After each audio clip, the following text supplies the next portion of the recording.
My name is Diana and I am part of the Miami Children's Museum's theater troupe. Welcome to our Mini Monday Storytime. This month, we are celebrating Native American Heritage Month. And today, thanks to our friends at Florida Dairy Farmers, we are going to be reading D is for Drum, a Native American alphabet. We here at the Miami Children's Museum are on the homeland of the Tequesta peoples, Calusa peoples, United Confederation of Taino people, Seminole Tribe of Florida, and the Miccosukee Tribe of Indians of Florida. We thank these past, present, and future caretakers of the land and water for their stewardship. Now, without further ado, this is D is for Drum. Take it away, everyone. A is for Ananasi. The Ananasi were skillful cliff dwellers, but their history remains unclear. Was it drought, disease, or a mysterious event that caused them to disappear? B is for Bison. Millions of majestic bison roamed freely through fields of grass on the plains. A much-needed resource, they sustained the tribes through their useful, life-giving remains. C is for corn and canoe. Natives used dugout canoes for travel, and corn was grown for food. They used those items almost daily, then gave thanks and gratitude. D is for drum. Ceremonies often include dancers dancing to the beating of a drum.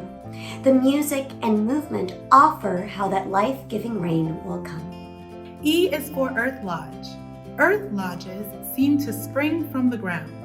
They were made from sod, brush, and logs. They housed members of the tribe, their horses, their possessions, and even their dogs. F is for flute. For a native young man who was very much in love, there really was no substitute. He courted a girl by playing sweet songs on his favorite flute. G is for gold. The Great Basin of the West was filled with valuable minerals like gold. Foreigners came, scarred the earth, and plundered the resources of old. H is for horse. Horses were critical to the hunt as winds swept through their mane. Their speed brought wealth and much success to hunters on the plain. I is for Indigenous. When Europeans first arrived on the shores of a new frontier, 600 nations of indigenous people were already living here. J is for jewelry. Turquoise, silver, and copper are fashioned into objects of beauty. Crafting Earth's natural resources into jewelry is an artisan's skillful duty. K is for Kiva and Kasina. The words Kasina and Kiva begin with the letter K. One guides the prayers of Southwestern people. The other is a place to pray.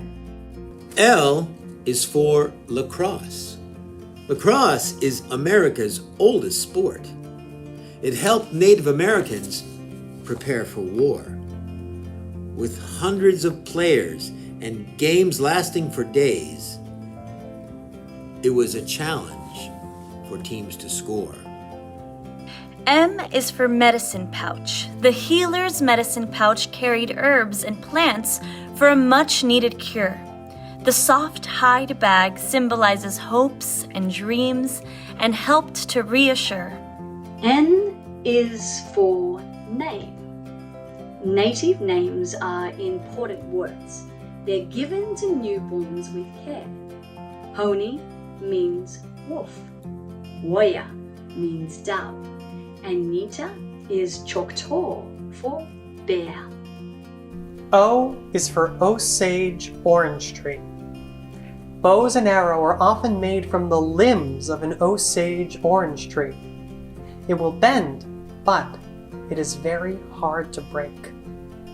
It's as strong as it can be. P is for potlatch. A wooden bowl that is elaborately created will soon be given away, and it's part of a potlatch provided by the host and is gratefully put on display. Q is for quill work.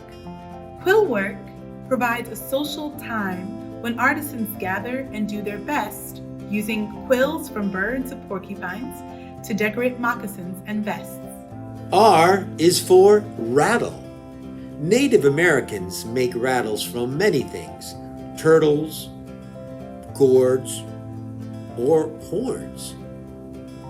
The sound is made by adding pebbles or dried kernels from an ear of corn. S is for shaman. A shaman is called when someone is ill, to analyze, pray, and prescribe which herb or root or special care will heal the sick member of the tribe. T is for totem. Northwestern Native American carved totem poles from plentiful cedar logs. The most often carved images were wolves, ravens, bears, killer whales, thunderbirds, and frogs. U is for umiak. A wooden frame covered in hides keeps the umiak afloat. It carries people, supplies, and gear and is called the women's boat. V is for vision quest.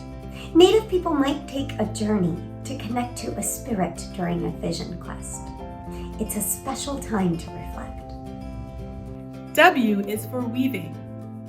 Navajo weavers paint like artists. It takes time, but they do transform colorful yarn into beautiful blankets to keep Navajo children warm. X is for hi-hi.